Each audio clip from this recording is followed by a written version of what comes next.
সবাই কেমন আছো? আশা করি ভালো আছো। আমাদের ধারাবাহিক ক্লাস প্রোনাউনের আজকের ক্লাসে আমরা শিখতে যাচ্ছি relative pronoun.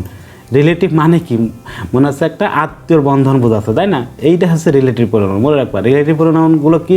Who, hmm, whose, who's, that, এই শব্দগুলো দুইটো ক্লোজ বা আছে কোনো সেন্টেন্স রিলেশন তৈরি করে, মানে একটা সেন্টেন্স তৈরি করবে রিলেটিভ প্রোনাউন, ক্লোজ তৈরি করতে পারে, একটা ওয়ার্ড তৈরি করতে পারে, মানে সম্পর্ক তৈরি করে দেবে। মনে করো যে এটাকে আমি বলা হয় ঘটক। আচ্ছা, দুইটা পরিবারের মিল বন্টন করে দেয় কিনা, মাঝে খাতায় কিনা, ঘটক না? মজা আছে এই কথাটা? দেখবা তোমাদের যে বড় ভাই বা বোনের যে বিয়ে আছে, দেখবা প্রত্যেকটা ঘটক থাকে, মাধ্যম।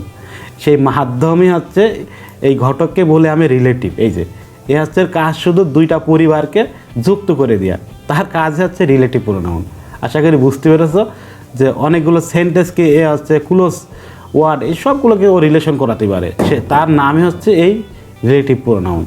রিলেটিভ প্রোনাউন দেখো অনেক সময় অ্যান্টিসিডেন্টও বলা হয়। কীভাবে দেখো সেটার পরে আমি ব্যাখ্যা করতেছি। দেখো এখানে এই ব্যবহার আমরা অনেকগুলো আলোচনা করবো। কিছু দেখো মনে রাখবা, বাক্য শেষে ফুল স্টপ বসবে, বাক্য শুরুতে অবজারভারি ভার্ব থাকে, সেটা রিলেটিভ প্রোনাউন হবে না। দেখো ফিউচারে কি কথা বলতেছি দেখো। এখন এখান থেকে তোমার এইগুলো জেনে নিতে হবে। হু আছে সাবজেক্ট, হুম আছে অবজেক্ট, আর পসেসিভ আছে হুজ। এটা মুখস্থ করবা, হুইজ এই যে হুজ, এই যে দ্যাট। এখন দেখো এই রিলেটিভ প্রোনাউনের আমি কিছু ব্যাখ্যা শেখাই। যে হু আছে না, হু মতো কোথায় ব্যবহার করায়? ও হচ্ছে ব্যক্তির ক্ষেত্রে। দেখো ইট ইজ করিম, দেখো হ্যাজ পারফর্মড ইট। এখানে দেখো তো, এখানে যদি আমি গ্যাপ দিতাম তুমি কি বসাইতে বললো তো? এখানে বলা রিলেটিভ প্রোনাউন বসাও। মনে রাখবা এখানে যে গ্যাপের আগে একটা ব্যক্তি দিয়েছে না, এই জন্য এখানে হু বসে, ব্যক্তির ক্ষেত্রে হু। আর হুইজ বা দ্যাট বস্তুর ক্ষেত্রে।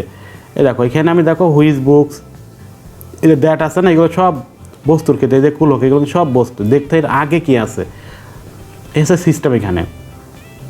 আর হুম আছে কোনো ব্যক্তিকে নির্দেশ করার ক্ষেত্রে। দেখো আই নো, আমি জানি, দা বলছে lead home all like him হেরি মাস। দেখো এখানে এই যে হুম দিয়েছে না, এই ব্যক্তিকে নির্দেশ করার ক্ষেত্রে কিন্তু ব্যবহার করা হয়, মানে ব্যক্তি হচ্ছে অবজেক্টকে বসানোর ক্ষেত্রে ব্যবহার করা হয়। দেখো আরও একটু ক্লিয়ার করে তোমাকে এই জায়গায় আসি। দেখো আমি বলেছি হু আছে ব্যক্তির ক্ষেত্রে ব্যবহার করা হয়। কেমন? দা বয়, এই যে বয় আছে না, এখানে দেখো এখানে আমি যে গ্যাপ দিতাম তুমি কী দিতে? তাহলে এখানে হু। এই যে হোম কী ক্ষেত্রে বলেছি? ব্যক্তি বা অবজেক্টের ক্ষেত্রে। যে দ্য ম্যান বলছে, the man whom I met was a doctor. এখন দেখো দ্য ম্যান দিছি না, এর ব্যক্তি বা অবজেক্ট। এখানে আর একটা সাবজেক্ট দেখো আছে, দেখেছো? এক কথা দুইটা সেন্টেন্স এখানে অবজেক্টকে বোঝানোর ক্ষেত্রে এখানে কিন্তু বোঝাচ্ছে কিন্তু দ্য ম্যান বলছে আমি যাকে দেখেছি তিনি একজন ডাক্তার। তার মানে কি এখানে একটা অবজেক্ট, মানে ব্যক্তিবাচক অবজেক্টকে এখানে কিন্তু ফলো করতেছে। আর এটা যদি না বোঝা আমাদের প্রাইভেট গ্রুপ থেকে আরও ভালোভাবে বুঝে নেবো। হুজ কীভাবে ব্যবহার করা হয় দেখো, এটা কিন্তু যার শব্দ ক্ষেত্রে হুজ ব্যবহার করা হয়। হুইজ ব্যক্তি বা বস্তু, এরকম একবার দ্যাট ব্যক্তি বা বস্তু। হোয়েন সময়কে, দেখো সময়যুক্ত কোনো কথা হলে হোয়েন ব্যবহার করা হয়। The day when I met you was, দেখো ফ্রাইডে, বলছে সে আমি তার সাথে দেখা করছিলাম শুক্রবারে। এই দেখেন সময়কে বোঝাচ্ছে। এখানে আমি গ্যাপ দিলে তুমি কী দিতে? হোয়েন দিতে। স্থান কি? এই যে দিস ইজ দ্য ভিলেজ, এই দেখো এটা আছে গ্রাম, বলছে দেয়ার দে লিভ, তারা এখানে বাস করে। এখানে কি একটা স্থান বোঝাচ্ছে না? তুমি রিডিং করে দেখো। হয় কারণ, বলছে আই নো, আমি জানি, দ্য রিজন, এই কারণ হি ফেল, সে ফেল করছিল। এখানে তার কারণকে বোঝাচ্ছে, এখানে গ্যাপ দিলে হয় বসে। এভাবে তোমার কিন্তু রিডিং সাম বাংলা সাম ইংলিশ করে বুঝে নিতে সেন্টেন্সটা কী বোঝাচ্ছে।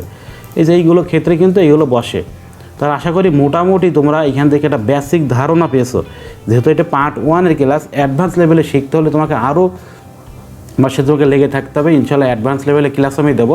এটা প্রাথমিক ক্লাস, জাস্ট শুধু একটু হালকা করে তোমাকে শেখাই দিলাম। তারপরে তোমাকে আরও অ্যাডভান্স লেভেলে শেখাবো। তুমি অবশ্যই আমাদের পেজ ইউটিউব চ্যানেল ফলো করে থাকো, তাহলে আরও তোমাকে আমি ডিপলিভাবে শেখাবো। সো আজকে এই পর্যন্ত রাখতেছি। সবাই ভালো থাকবো, সুস্থ থাকবা। আল্লাহ হাফেজ।